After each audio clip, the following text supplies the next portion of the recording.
Sino nga ba ang pinakamalakas na Conqueror Saki user? Bali sa buong series nga ng One Piece iilan lang ang kayang gumamit ng King Saki o ng Conqueror Saki. To be specific currently nga na merong 22 characters pa lang ang nako-confirm na may Conqueror Saki. So wala pa nga sa listahan na to yung mga alam nating mga obvious na nagtataglay ng Conqueror Saki. Gaya ng natitirang tatlong Gorosei, si Monkey D. Dragon, si Rax D. Sebek, probably si Mihawk, at syempre itong si Im Sama. So bakit nga ba konti lang ang may kayang gumamit ng Conqueror Saki? Dahil hindi nga gaya ng armament at observation haki na kayang-kayang matutunan ng isang karakter sa pamamagitan ng pagsasanay, itong pag-a-acquire nga ng Conqueror Saki hindi nadadaan sa training. Yung mga karakter nga na meron neto inborn na nila itong taglay. Or as per Boa Sisters nga may qualities of a king daw itong may mga taglay sa abilidad na to. At ito nga yung pag-uusapan natin sa video na to.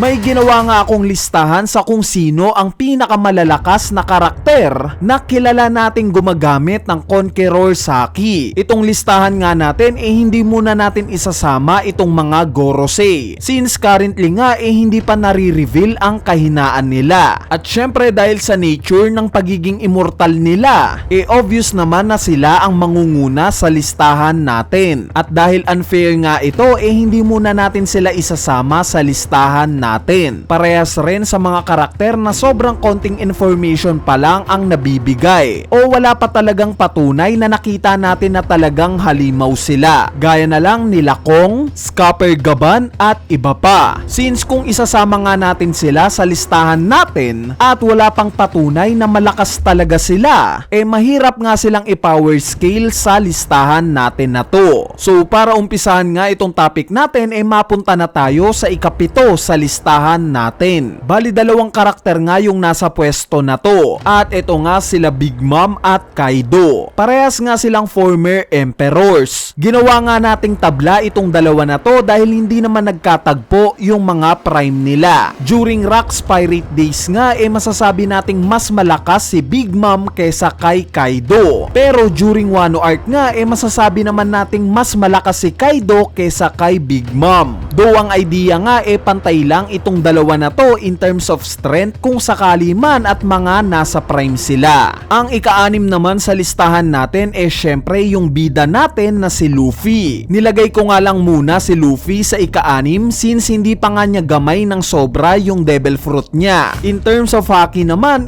ganun din. In fact sa tingin ko nga na wala pa sa peak itong haki na taglay niya. Pero syempre as the story goes on at maka-accumulate pa siya ng experience paniguradong tataas pa siya sa listahan natin hanggang sa maabot niya na yung number 1. Since ito naman yung meant to be niyang pupuntahan, ang maging pinakamalakas na karakter sa series ng One Piece sa pagtatapos ng kwento na to. Ang ikalima naman sa listahan natin tabla ulit at ito nga sila Silver Rayleigh at Sengoku. Ginawa ko ngang tabla itong dalawa na to dahil ine-emphasize nga sa kwento na number 2 lang silang dalawa. Yes guys, number 2. Si Rayleigh nga number 2 kay Roger. Samantalang si Sengoku naman best friend ni Garp. Yes, naging fleet admiral nga itong si Sengoku. Pero alam naman natin yung kwento na ayaw magpa-promote sa posisyon ni Garp. Kaya kinonsider pa rin natin as number 2 ni Garp itong si Sengoku. Sa mga hindi nakakaalam confirm na nga na Conqueror Saki user itong si Sengoku. Ipinakita naman ni Rayleigh ng makailang beses na sa atin na legit siyang malakas. In fact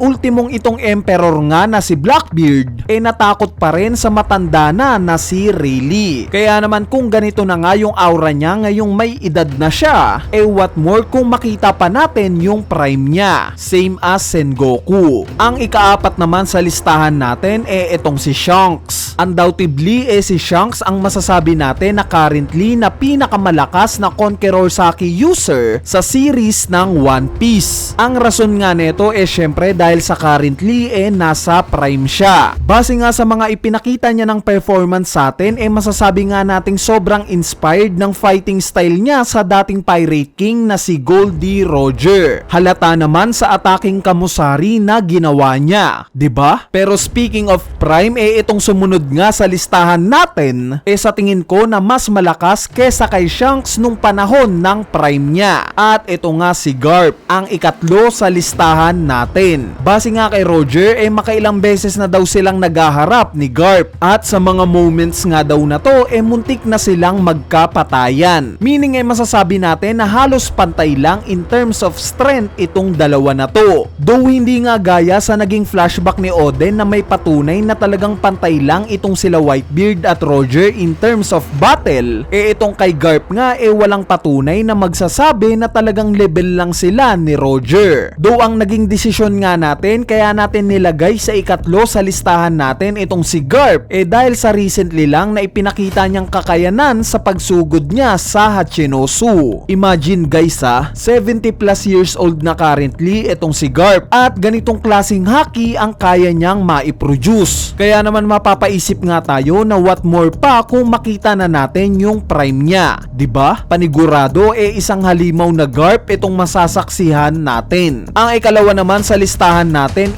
tabla. At ito nga sila Goldie Roger at Whitebeard. Yes, nagigets ko naman na si Roger ang hinirang na hari ng mga pirata. Kaya medyo unfair naman kung ipapantay lang natin siya sa listahan kay Whitebeard. Pero yung lakas kasi ni Roger nasaksihan lang natin sa konting flashback pa lang. Samantalang si Whitebeard naman nakita natin during Marineford War at sa flashback rin ni Oden. Ang kaibahan nga lang during sa flashback ni Oden nakita nating halos pantay lang yung lakas netong sila Whitebeard at Roger. Idagdag mo pa nga yung information na kung priority lang daw ni Whitebeard ang pagkuha sa One Piece treasure at hindi yung pagbuo sa pamilya, panigurado daw na pagtapos ni Roger, siya na ang hari ng mga pirata. Meaning dito pa lang ine-emphasize na halos magkasing lakas lang in terms of strength itong dalawa na to. Kaya naman dahil nga sa rason na to, nilagay ko nga na tabla sa listahan natin itong dalawa na to. At finally,